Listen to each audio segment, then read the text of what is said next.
Hey guys, this is Gons here, just for a quick video today.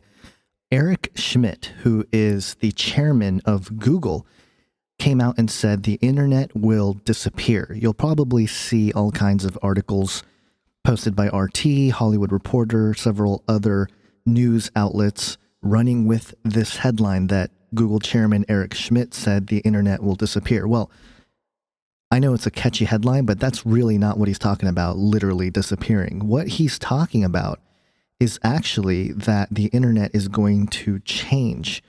If you read some of the things he said specifically, you'll get a better grasp of what he's talking about. For example, he said, quote, "There will be so many IP addresses, so many devices, sensors, things that you're wearing, things that you're interacting with, that you won't even sense it." And he continues, he says, "It will be part of your presence all the time. Imagine you walk into a room and the room is dynamic and with your permission and all of that." Interesting, he says that. "You are interacting with the things going on in the room. A highly personalized, highly interactive, and very, very interesting world emerges." So in this article here by Mashable, it actually clears up what he was saying.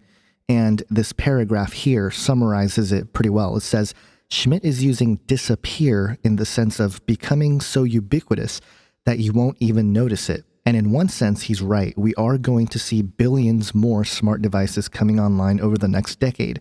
But that may not change as many things as Schmidt suggests, or bring us into a seamless world where we don't ever think of being online or offline. Now, I think what Schmidt is talking about is very interesting because it plays into some science fiction that have painted this possible world that Schmidt is talking about. One of the science fiction books that does this is a book written by Matthew Mather. It's called the Atopia Chronicles. And basically this book, if you haven't read it, you should. It's a very interesting book. It shows the future of the internet and how it's going to affect society, but it also displays the disturbing side of such a world. And I think Matthew Mather does a good job of painting both sides, where ethics are skewed and the world at large is different. So I highly recommend anybody who is interested in checking that book out to do so.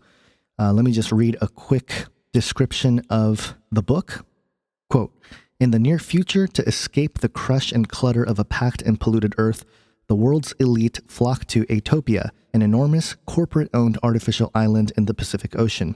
It is there that Dr. Patricia Killiam rushes to perfect the ultimate in virtual reality, a program to save the ravaged Earth from mankind's insatiable appetite for natural resources." The way the story's written is through the eyes of several different people in Atopia, and it's cool because, you know, each section is a different story, but the characters interact with one another. You get to see the story from different characters' perspectives, and it's interesting when they overlap. Kind of like the movie Crash from back in 2004, when the storyline follows different people's lives as they collide and interweave and stuff like that. So that's kind of how the story is written, the Atopia Chronicles. There's many other science fiction that has this sort of scenario in mind.